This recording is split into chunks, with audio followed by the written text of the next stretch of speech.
जब स्वाति गुजर गई थी तब अनिका 1-1.5 साल की थी। भला उसे क्या समझ होगी आयुर्वेदिक मेडिसिन के बारे में? डॉक्टर होना एक बात है और दवाइयां बनाना दूसरी। आई एम सो ग्लैड मामा, यू आर फाइन नाउ। जैसे ही अनिका ने किशन मामा को हक करने के लिए अपनी बाहें खोली, उसके हाथ में रखी दवाइयों की थैली जमीन पर गिरी। सारी दवाइयां बाहर निकल गईं। अलग अलग कॉम्पोजिशंस में बनी इन दवाइयों को देखकर शीला मासी चौंक गई। जमीन पर गिरी दवाइयों को देखकर शीला मासी ने अनिका से पूछा, क्या तुम आयुर्वेद के बारे में कुछ जानती हो? बस यही कुछ आई ड्रॉप्स हैं और आंखों के लिए कुछ दवाइयां हैं जो मैं नानी माँ को देना चाहती हूँ। इसका मतलब ये हुआ तुम भी अपनी माँ की तरह आयुर्वेद जानती हो? क्या बात कर रही हो तुम अंजलि? तुम्हें पता नहीं है, आजकल तो आयुर्वेदिक दवाइयां गली के नुक्कड़ पर बैठा हुआ पान वाला भी बेचता है। और क्या पता क्या मिला है इन दवाइयों में। अगर कुछ प्रॉब्लम हो गई तो क्या ये लड़की लेगी जिम्मेदारी? बोलो अनिका। बस करो शीला, अनिका बच्ची है। स्वाति को लेकर अपना गुस्सा इस पर मत उतारो। किशन मामा की बात सुनते ही शीला मासी किशन मामा के साथ भी झगड़ने लगी। अनिका बिना कुछ कहे वहां से निकल गई और सीधा नानी के कमरे में चली गई। कौन है वहां? मैं हूँ नानी माँ। मेरी बच्ची, आजा मेरे पास। तुम शीला मासी की बातों का बुरा मत मानना, मेरी ही बेटी है। जबान से बहुत कड़वी है, मैं जानती हूँ, मगर दिल की बहुत नर्म है। नानी माँ की ये बात सुनकर नानी माँ और अनिका दोनों हंस पड़े। अनिका ने अपने हाथ में पकड़ी आई ड्रॉप्स और टैबलेट की शीशी नानी माँ के बेड के बगल में रखे साइड टेबल पर रखी। नानी माँ, ये कोई फूल नहीं है, जड़ी बूटियों से बनी कुछ दवाइयाँ हैं जो आपको लेनी है। कुछ आई ड्रॉप्स हैं जो आपको आंखों में डालने हैं। अनिका का दिल रखने के लिए उसकी हाँ में हाँ मिलाते हुए नानी माँ ने अनिका के सारे इंस्ट्रक्शन सुन लिए। नानी माँ को सब कुछ समझाने के बाद थोड़ी देर उनके साथ बातें करके अनिका उनके कमरे से चली गई। अनिका के जाने के बाद अंजलि मामी नानी के कमरे में आई। नानी माँ का जूस टेबल पर रखते ही अंजलि मामी का ध्यान पास पड़ी दवाइयों पर गया। मम्मी जी, ये दवाइयाँ आपको अनिका ने दी हैं? हाँ, उसी ने दी हैं। कहा है ये दवाइयाँ लूंगी तो फिर से देखने लग जाऊंगी। एक काम करो, जाकर तुम खुद ही अनिका से बात करो, उससे पूछ लो ये सेफ है या नहीं।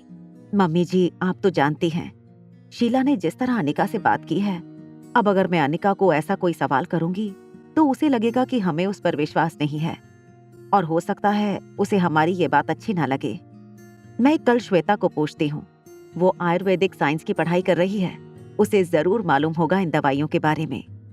जैसा तुम्हें ठीक लगे, बस देखो बच्ची को हमारी किसी बात का बुरा ना लगे। अंजलि मामी ने नानी माँ को जूस पिलाया और कमरे से चली गईं। बिस्तर पर बैठी नानी माँ को दवाइयों से निकल रही खुशबू बहुत पसंद आ रही थी। नानी माँ ने अपने हाथ टेबल पर टटोलते हुए एक दवाई की शीशी अपने हाथ में ली, फिर खोलकर अंदर से आती हुई खुशबू को सूंघा। शीशी से आने वाली खुशबू से नानी माँ को एक अलग ही ताजगी महसूस होने लगी। नानी माँ ने शीशी से एक दवाई की टैबलेट बाहर निकाली और पानी के साथ ले ली। उन्होंने अनिका के दिए हुए आई ड्रॉप्स भी आंखों में डाले। आई ड्रॉप्स आंखों में डालते ही नानी माँ की आंखों में एक ठंडा एहसास हुआ।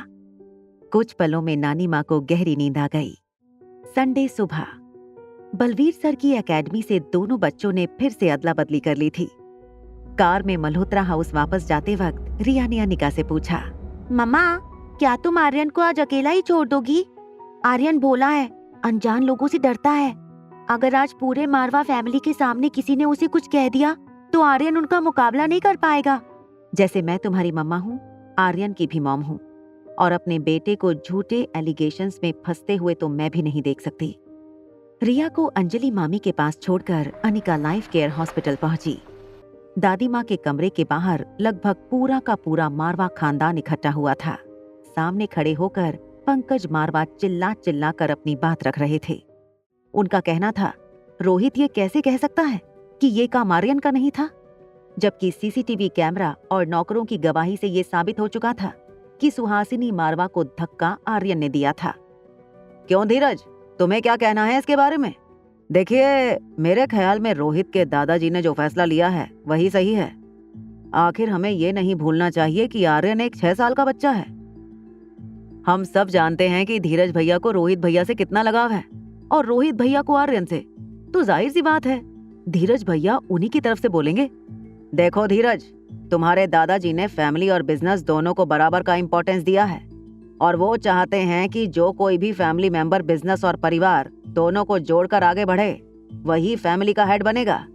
देखो चाचा जी, दादी बस कुछ ही दिनों में होश में आ जाएं, तब हमें इस बात का फैसला, और अगर माँ कभी जाग ही नहीं पाई तो क्या हम इस मैटर को यहीं क्लोज कर देंगे? डॉक्टर भी ऐसी चुनी गई जिसे हम में से किसी ने पहले कभी नहीं देखा, और अब माँ की सर्जरी को 4 दिन बीत चुके हैं मगर अब तक वो होश में नहीं आई। पंकज चाचा की ये बात सुनकर पूरे हॉल में अचानक लोग एक साथ आपस में बातें करने लगे। रोहित चुपचाप एक कोने में बैठा हुआ पंकज चाचा के लगाए ब्लेम और एलिगेशन सुन रहा था।